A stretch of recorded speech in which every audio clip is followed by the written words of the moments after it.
आप सभी प्यारे विद्यार्थियों का हमारे YouTube चैनल देवता मिशन निजी ITI में स्वागत करते हैं। आज की इस वीडियो में हम छात्रवृत्ति से संबंधित बात करेंगे। क्या होता है कि जब आप छात्रवृत्ति आवेदन कर देते हैं और जब आप विद्यालय में जाके अपना बायोमेट्रिक करके छात्रवृत्ति का डाटा फॉरवर्ड कर देते हैं, तो विद्यालय वाले ले जाके अपने मेन यूनिवर्सिटी में जमा करते हैं और यूनिवर्सिटी में जमा करने के बाद फिर से ले जाके समाज कल्याण विभाग में भी जमा करते हैं। तो समाज कल्याण जब डाटा वेरीफाई कर देता है, तो उसमें से बहुत से बच्चों का नाम सस्पेक्ट लिस्ट में जो है आ जाता है। तो सस्पेक्ट में भिन्न-भिन्न प्रकार की समस्याएँ होती हैं। वही जितनी भी समस्याएँ होती हैं, मुख्यतः लगभग हम 6 समस्याएँ पाए हैं। उन्हीं 6 समस्याओं को वन बाय वन करके जो है हम आपसे डिस्कशन करेंगे। ठीक है? तो जैसे देख पा रहे हैं, एक हमारा विद्यालय है जो देवता मिशन निजी ITI कॉलेज है। ये लगभग इसमें बच्चे जो हैं छात्रवृत्ति का आवेदन किए थे, लगभग 300 प्लस हैं। तो हम 300 बच्चों का डाटा वन बाय वन आपके सामने पब्लिश करना, वीडियो ज़्यादा लंबा हो जाएगा, इसलिए हमने उसको उचित नहीं समझा। तो हम बस उन्हीं 6 समस्याओं के ही बारे में वार्तालाप करेंगे। यदि आप कि गवर्नमेंट कॉलेज में पढ़ाई कर रहे हो या चाहे प्राइवेट कॉलेज में पढ़ाई कर रहे हो, चाहे BA कर रहे हो, चाहे BSc कर रहे हो, यानी कोई भी पढ़ाई कर रहे हैं आगे यदि आप वर्तमान में, तो आपका नाम या यदि आप छात्रवृत्ति भरे हैं, तो एक बार अपने विद्यालय में जाइए और कहिए कि सर मेरा एक सस्पेक्ट लिस्ट में मेरा नाम देख लीजिए, क्या गड़बड़ी है। ठीक है? तो जब जो गड़बड़ी होगी, वो आपके विद्यालय के जो नोडल नियुक्त किए जाते हैं, वो बताएँगे कि आपका नाम ये वजह है, ये गड़बड़ी है, जबकि आपको फ़ोन भी गया होगा। ठीक है? तो चलिए मैं बात करता हूँ कि कौन-सी समस्या है, क समस्याओं को वन बाय वन समझते हैं। आप स्क्रीन पे देख पा रहे होंगे, हमारा संस्था का नाम है देवता मिशन निजी ITI कॉलेज गोरखपुर में है। ठीक है? और उसके बाद जो है यहाँ पे देखिए, अब मैं लिखा हूँ उसमें स्कॉलरशिप प्रॉब्लम 2026 और उसके बाद नीचे लिखा हूँ सस्पेक्ट डाटा। ठीक है? तो स्कॉलरशिप की जो समस्याएँ हैं, मैं उसके बारे में चर्चा कर रहा हूँ। सस्पेक्ट डाटा, ठीक है? तो सस्पेक्ट डाटा में मुख्यतः 6 समस्याएँ हैं। वो 6 समस्या देखिए कौन-कौन सी हैं, ठीक है? आप देख पा रहे होंगे, ये देखिए, यहाँ पे एक ठो मेन समस्या जो है मैं लिखा हूँ, ठीक है? यहाँ पे देखिए, एक समस्या ये है आपका, ठीक है? Enrolment number, roll number, marks not match with university uploaded data, ठीक है? कहने का तात्पर्य यह है कि जो आप छात्रवृत्ति में फॉर्म भरे हैं, उसमें जो आपने पूर्णांक डाला है, वो या पूर्णांक डाले हैं, चाहे रोल नंबर डाले हैं, समझ रहे हैं? या चाहे मार्क्स में, तो वो मैच नहीं खाया है। कहने का मतलब यदि आप ITI कर रहे हैं या हाई स्कूल पास होते हैं, तो जो एजेंसी होती है, वो डाटा समाज कल्याण को डिस्पैच की रहती है, वहाँ से भेजी रहती है। तो जब वो आप इधर से फॉर्म भर के भेजते हैं, तो डाटा मैच नहीं खाता है। तो इसीलिए वही बच्चे जिसमें ITI के सेकंड ईयर के ज़्यादातर बच्चे, ज़्यादातर कहें कि सारे बच्चों का डाटा जो है फिर से आपके विद्यालय के पोर्टल पे डाटा फॉरवर्ड करने के लिए आया है, जिसका लास्ट डेट 18 फरवरी 2026 था। ज़्यादातर विद्यालय ने इस समस्याओं का निदान कर दिया, अपने पोर्टल से वेरीफाई कर दिए हैं। फिर उसके बाद एक समस्या और है आपके सामने, ये देखिए, इसमें लिखा है suspected due to non counselling data in PV private college for technical and provisional course है। ठीक है? कहने का मतलब है नॉन काउंसलिंग, यानी बहुत से ऐसे विद्यालय में कुछ ऐसे कोर्स होते हैं जो डायरेक्टली एडमिशन हो जाते हैं। तो आजकल क्या है, हर बोर्ड ने यही कहा कि यदि आप काउंसलिंग के थ्रू इसको पढ़ाई करने नहीं जाते हैं, तो आप छात्रवृत्ति के लिए पात्र नहीं हैं। इसी में कुछ यूनिवर्सिटी या कुछ विद्यालय के बच्चों का नाम जो है इसके अंतर्गत आता है, suspected due to non counselling data in private college for technical provisional course के अंतर्गत आता है। ठीक है? इसके बाद एक तो आता है, देखिए इसके बाद एक अगेन कोर्स आता है नंबर 3 पे, जो है नंबर 3 वाले में देखिए, ठीक है? नंबर 3 में डुप्लीकेट इनकम सर्टिफिकेट नंबर। कहने का तात्पर्य है, यदि एक गार्जियन के या एक फादर के 2 बच्चे हैं और दोनों विद्यार्थी अलग-अलग कोर्स में पढ़ाई कर रहे हैं, जब पढ़ाई कर रहे हैं, तो दोनों विद्यार्थी अपना ज़ाहिर-सी बात है कहीं न कहीं स्कॉलरशिप का फॉर्म आवेदन किए होंगे।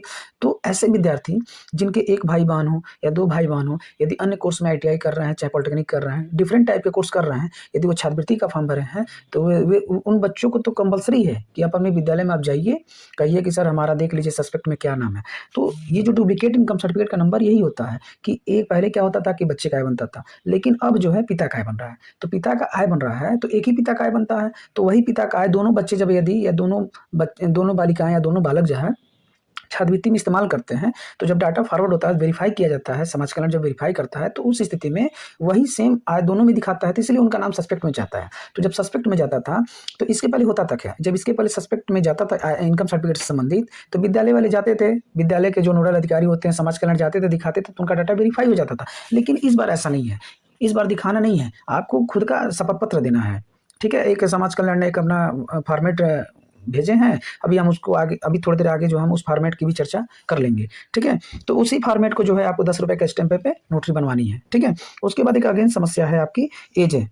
उसके बाद एक समस्या अगेन कौन सी है? एज सस्पेक्ट एज होता था क्या कि जब यदि आप आईटीआई कर रहे हैं चाहे ग्रेजुएशन कर रहे हैं तो उस स्थिति में एक बोर्ड ने एक एज निर्धारित किया है कि यदि आप हाई स्कूल, जैसे मान लीजिए आईटीआई है, यदि आप हाई स्कूल पास कर रहे हैं, हाई स्कूल पास करने के 6 साल बाद यदि आप आईटीआई करते हैं तो भी आप छात्रवृत्ति फॉर्म भरने के लिए एलिजिबल नहीं है। लेकिन कुछ विद्यालय वालों में जबरदस्ती जो है बच्चा नहीं मानता है, कहता है सर हमारे ऊपर हमारा फॉर्म भर दीजिए, ठीक है, तो बहुत से विद्यालय वहीं से रिजेक्ट कर देते हैं, लेकिन कुछ विद्यालय वाले उसको रिजेक्ट नहीं करते हैं, ठीक है। तो जब डाटा आगे जाता है, वेरीफाई होती है, समाज कल्याण जब करती है तो उन बच्चों का भी नाम आ जाता है मोर देन 6 ईयर, है ना। तो वही एज सस्पेक्ट, इस बार ये नया कॉलम जोड़े हैं इसमें सस्पेक्ट डाटा में, ठीक है। एक अगेन समस्या है आपकी,